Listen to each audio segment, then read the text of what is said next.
Hello guide, आप कैसे हैं। मैं आशा करता हूं कि आप बिल्कुल अच्छे से होंगे। दोस्तों, खासकर आज आपके बीच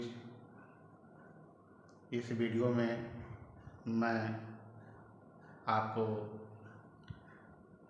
बताऊंगा कि रक्षाबंधन की शुरुआत कब से आरंभ हुई थी। दोस्तों, यह वीडियो खासकर रक्षाबंधन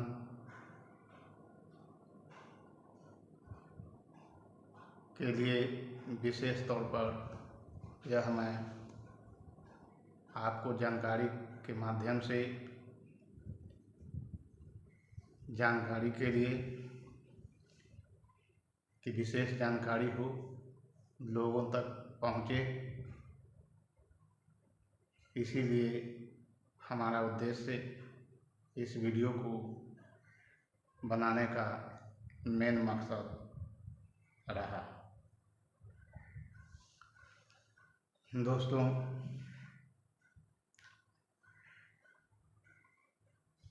रक्षाबंधन इस त्योहार की शुरुआत की उत्पत्ति लगभग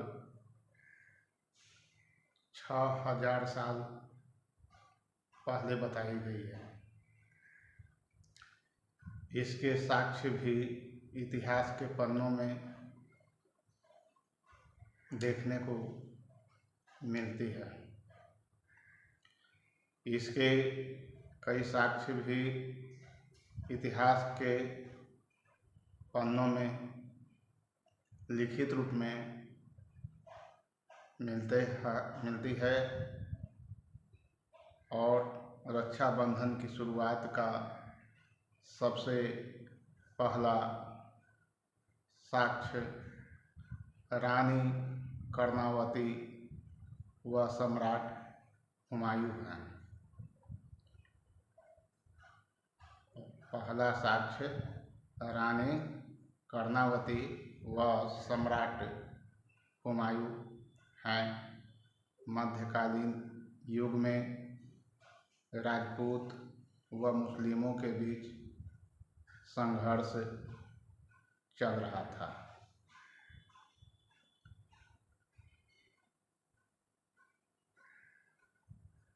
तो रक्षाबंधन की शुरुआत कब हुई, इसके बारे में कई पौराणिक कथाएं और मान्यताएं भारतवर्ष में है। एक लोकप्रिय कथा के अनुसार देवी लक्ष्मी ने राजा बलि को राखी बांधकर उनसे भगवान विष्णु को मुक्त करने का वचन लिया था, जिसके बाद से रक्षाबंधन की शुरुआत हुई है। ऐसे तो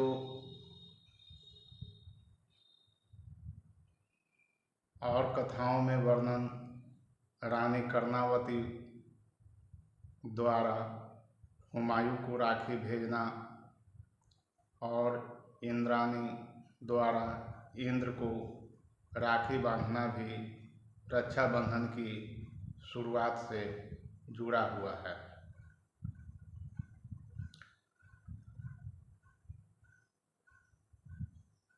तो कथा इस प्रकार है। ऐसे समझें कि देवी लक्ष्मी और राजा बलि। जब भगवान विष्णु ने वामन अवतार लिया था और राजा बलि से 3 पग भूमि मांगी गई थी, तो बलि ने अपने घर में रहने का निमंत्रण दिया था। लक्ष्मी जी ने राजा बलि को भाई बनाकर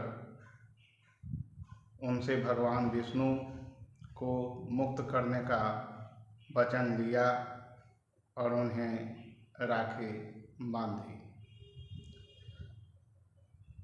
रानी कर्णावती और हुमायूं के बारे में जैसा कि इतिहास के पन्नों में यह दर्ज है कि चित्तौड़गढ़ की रानी कर्णावती ने गुजरात के सुल्तान बहादुर शाह के आक्रमण से बचने के लिए हुमायूं को राखी भेजी थी और हुमायूं ने उनकी राखी का कद्र की और उनकी रक्षा की। इसी तरह से इंद्राणी और इंद्र, एक पौराणिक कथा के अनुसार इंद्राणी ने इंद्र को युद्ध में विजयी होने के लिए रक्षा सूत्र बांधा था।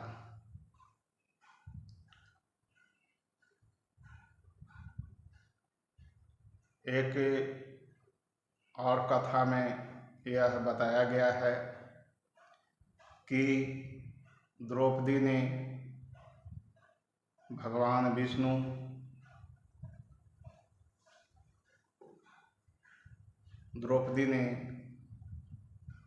भगवान कृष्ण की उंगली पर साड़ी का टुकड़ा बांधा था, जिसके बाद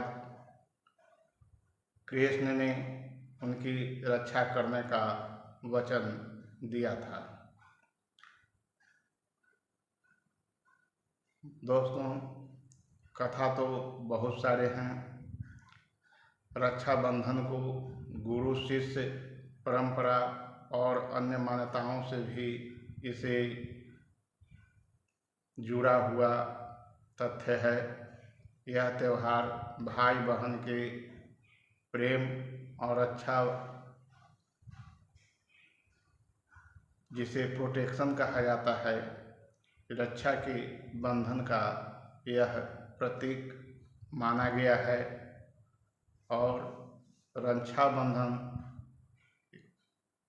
खासकर संपूर्ण भारतवर्ष में यह मनाया जाता है।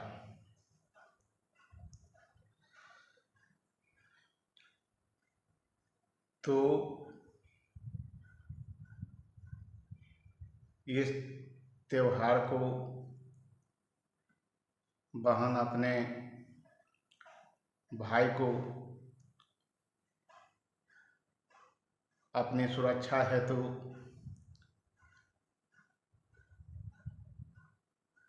रक्षा कवच के रूप में यह बांधती है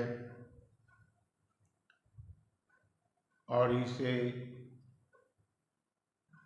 पूरे भारतवर्ष में बहुत उत्साह के साथ यह मनाया जाता है।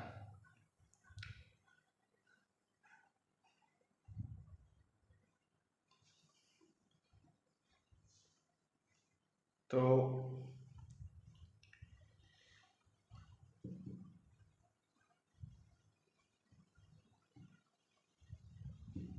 देवी लक्ष्मी और राजा बलि, यह कथा भविष्य पुराण में वर्णित है। एक बार राजा बलि ने यज्ञ किया और भगवान विष्णु उनके द्वारपाल बनकर रहने लगे।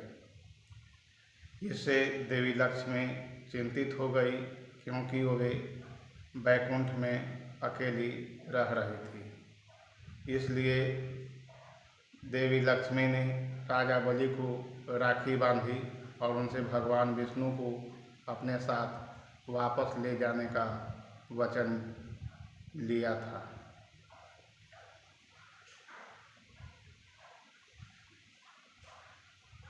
महाभारत काल में भगवान कृष्ण की अंगुली जिस समय कटी थी और द्रौपदी ने अपनी साड़ी का पल्लू फाड़कर उनकी अंगुली पर बांध दिया, उस समय से भी लोग इस बात को एक रक्षा कवच के रूप में जाना जाता है।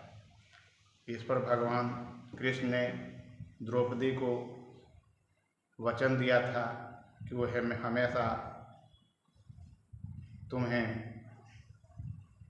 रक्षा करूंगी, अर्थात जब तुम्हें किसी भी तरह की संकट आए, लेकिन संकट आने पर हमें तुम स्मरण करना बहन, मैं तुम्हें हर वक्त हर समय आपका पूर्ण रूप से रक्षा करने में सक्षम होऊंगा। तो दोस्तों, वीडियो यह कैसा लगा? हमारा चैनल है नागेंद्र कुमार 1990। यदि हमारे चैनल पर आप नए हैं तो लाइक, सब्सक्राइब, कमेंट, शेयर अवश्य करें। इसके साथ ही अगले वीडियो में मैं पुनः कुछ अलग वीडियो लेकर आपके पास आऊँगा। जय हिंद, जय भारत।